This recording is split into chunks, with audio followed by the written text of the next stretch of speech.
The G1X Mark III is Canon's most powerful compact camera we've ever made. In this video, we're going to go through some of the basic features of the G1X Mark III and explore them together. This is a really impressive camera. If you're not after something that's big, then this is the perfect camera for you. It has a lot of features that the digital SLR cameras have, but it'll still fit in your pocket.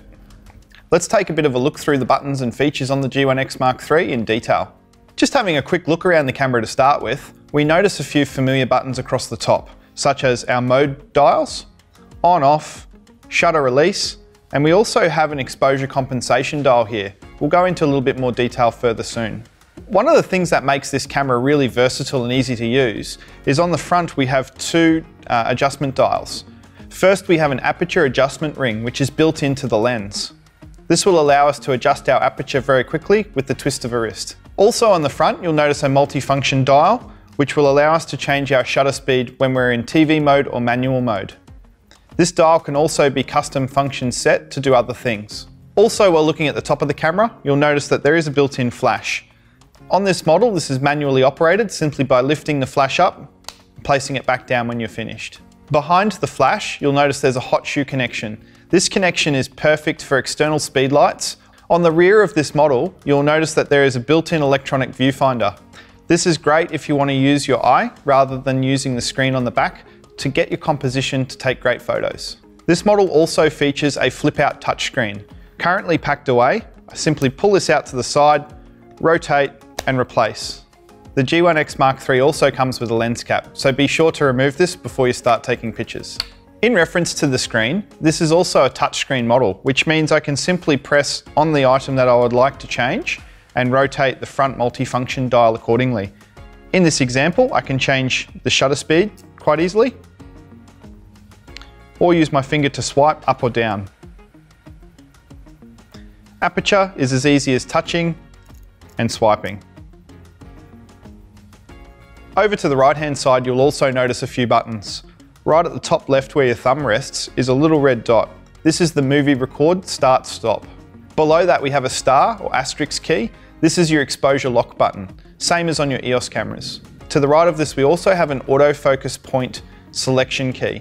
This allows us to change the point of focus anywhere on the screen we wish and also activate multiple focus points. You'll also notice on the rear this has a rotational dial, just like on an EOS camera. This dial will adjust our ISO when we're in manual mode, but it also functions in an up, down, left, right manner. Let's have a look at some of the different features. If I push the up key at this stage, it allows us to select our drive mode. At the moment I'm in single frame. I can also select high speed continuous or a low speed continuous setting.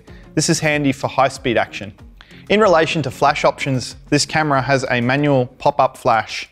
We can still leave the flash up and using the right key, turn this flash on or off. Alternatively, we can just put the flash down and it's off. The bottom or down key is the info key. This will allow us to cycle through the various bits of information we have available on our rear screen, such as having just a clean image, an image overlaid with some of the basic data such as shutter speed and aperture, or we can also activate an electronic level at the bottom of the screen and histogram. To the left-hand side, we have our focusing options. At the moment, the camera is set up for normal focusing mode. If we press the left key, we have the option to change it to macro. This is handy if you're taking photos of small things, jewelry, bugs, insects. Otherwise, we also have a manual focus option, which inactivates the front ring to become our manual focus. At the bottom of the camera, you'll notice a playback button. This is simply to jump in to look at the photos that are on the memory card, and then we can use our finger to swipe left or right to go through the images, or rotate the rear wheel left or right. To come out of playback mode, we can press that one more time, or we can simply tap the shutter ready to take another photo. Down the right-hand side of the camera where your hand grips, you'll notice that there are some ports available hiding behind a rubber flap. So just behind this flap here, you'll find there's a connection for a shutter release remote. There is a USB connection and also a HDMI output. So you've got all the connections you could possibly need to plug it into external devices.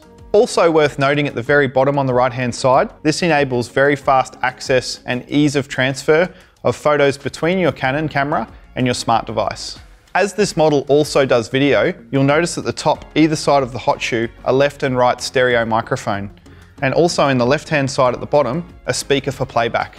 In the bottom of the camera, you'll find a compartment where the battery and memory card is housed. With the fingernail, you can remove the battery for external charging or replacement. And to remove the memory card, simply push to remove, and to insert, push again, and you'll hear a click. Close the compartment and you're ready to go. Just focusing on the dials on top for a moment. On/off is fairly self-explanatory, but let's have a look at some of these other dials on top and explain what they do. Apart from the on/off key, just in front of that, you've got your main shutter release button on this camera. If you half press, you will autofocus. Full press will take a photo. Just on the outside of this shutter release key, you'll notice a toggle. It allows us to frame our composition perfectly before we take an image. Another dial on top is an exposure compensation dial. This is a great fast access feature which will allow us to increase or decrease our exposure simply by turning the dial up or down accordingly.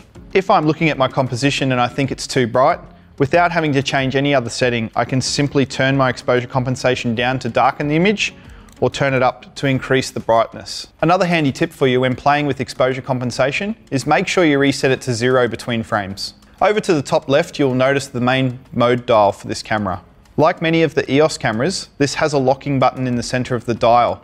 So to turn the dial, it is currently locked. We would need to put our thumb in the center to unlock and turn the dial accordingly to the mode that we wish to use. This locking button is a great feature, mainly because this camera is pocket sized. It would be easy to change the mode dial unknowingly.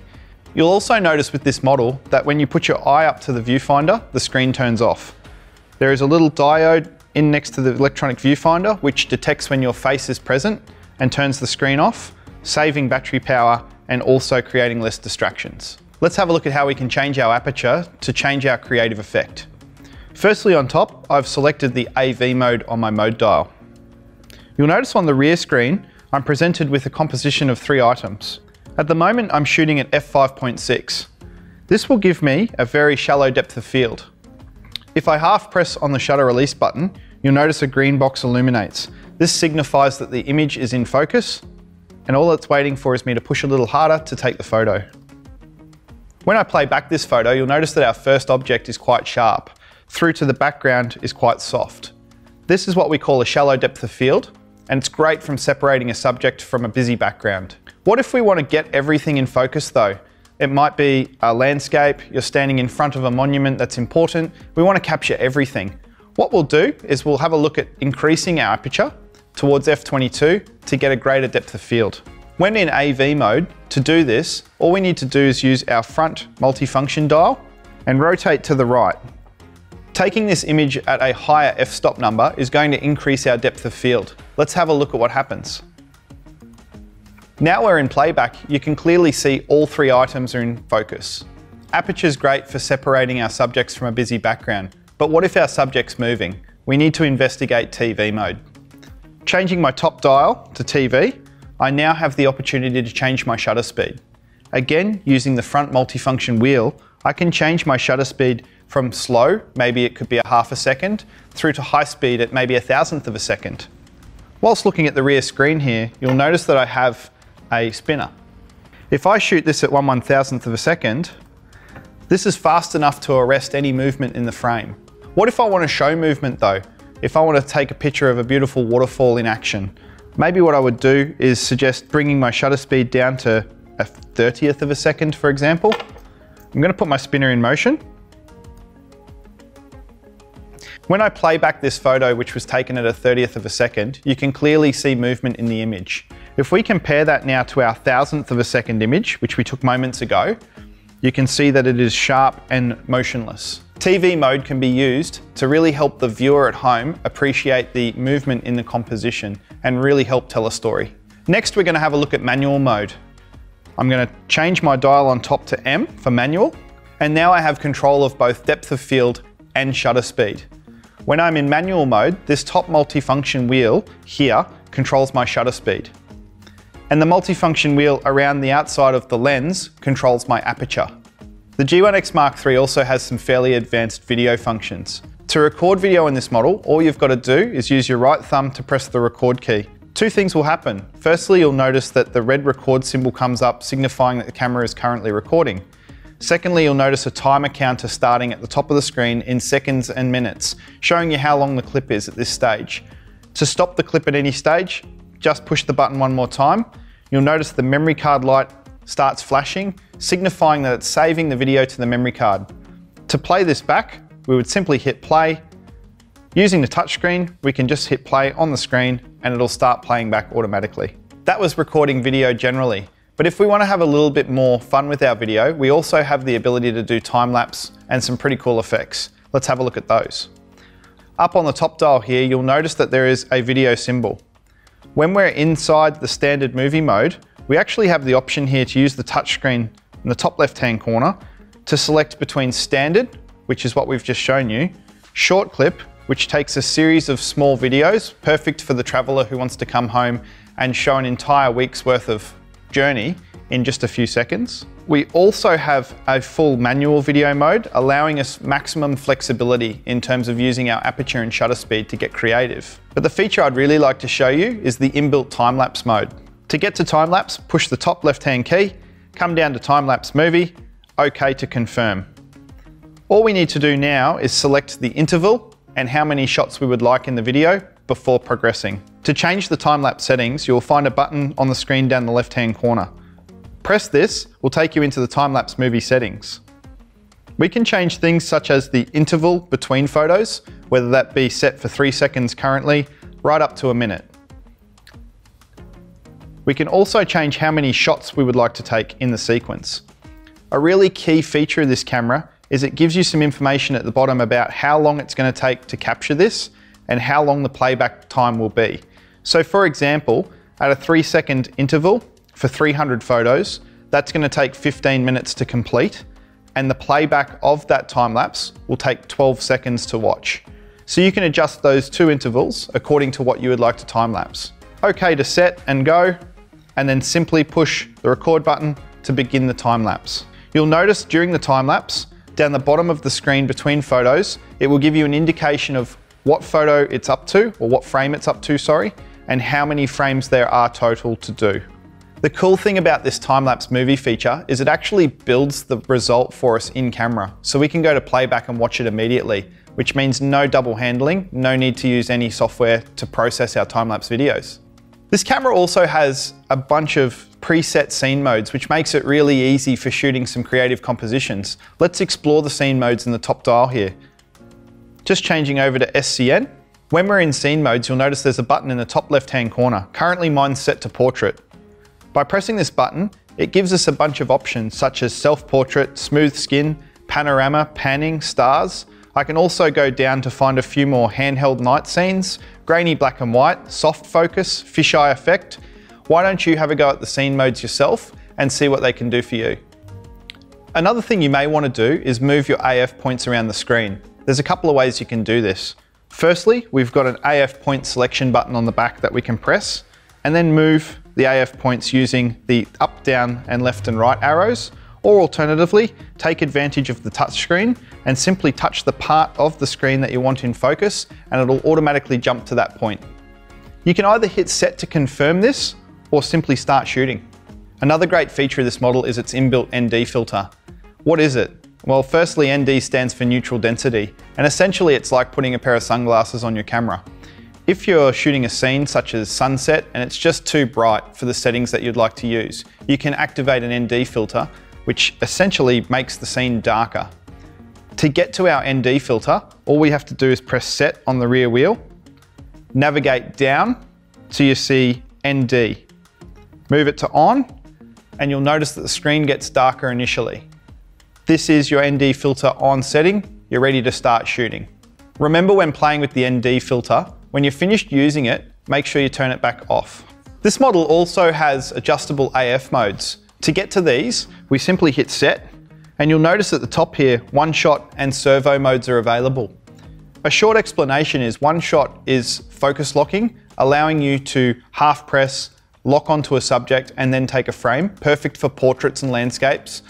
As where servo mode, on the other hand, is perfect for moving objects, whether you're shooting surfing, sport, kids running around the backyard. Servo mode will track your subject and allow you to constantly focus on them throughout your composition. Another feature of the AF modes in this camera is face detection versus single point autofocus. If we wanted to turn on face detection, we hit set At the very top, you'll see AF mode options. We can scroll across to face detection. Face detection is great if you're doing videos or taking photos of people, and they're the most important part of the frame. It ignores the autofocus point that you'd currently set and simply locks onto people's faces. The camera also has the ability to give you a little bit more information on the screen. You can cycle through the info button down the bottom right-hand corner of the camera to go through some of the options. Firstly, we've got a nice plain image with no information. If we push it one more time, we get some basic data such as shutter speed, aperture, and ISO. If we press that one more time, we also get a live histogram, and really cool feature is the electronic viewfinder at the bottom. So if you're trying to find your horizon in a tricky situation, you can use that electronic viewfinder to help you get the horizon straight. As you may be aware, this camera has the ability to shoot RAW and JPEG files. What if you had shot RAW and you wanted a JPEG image? It's really easy to turn a RAW into a JPEG with this camera. Let me show you how. Select playback, look for the image that you would like to process into a JPEG. Press set, navigate down until you see the RAW to JPEG conversion option. Press set one more time. It asks you to confirm, okay, and within seconds, you've got a JPEG file. Over the bottom here, you'll also notice a Wi-Fi button. This button allows you to connect to your smart device and download photos from the camera directly. Please refer to our embedded video on how to connect your camera to your smart device. I hope this video has helped you to get a little bit more information and familiar with your G1X Mark III.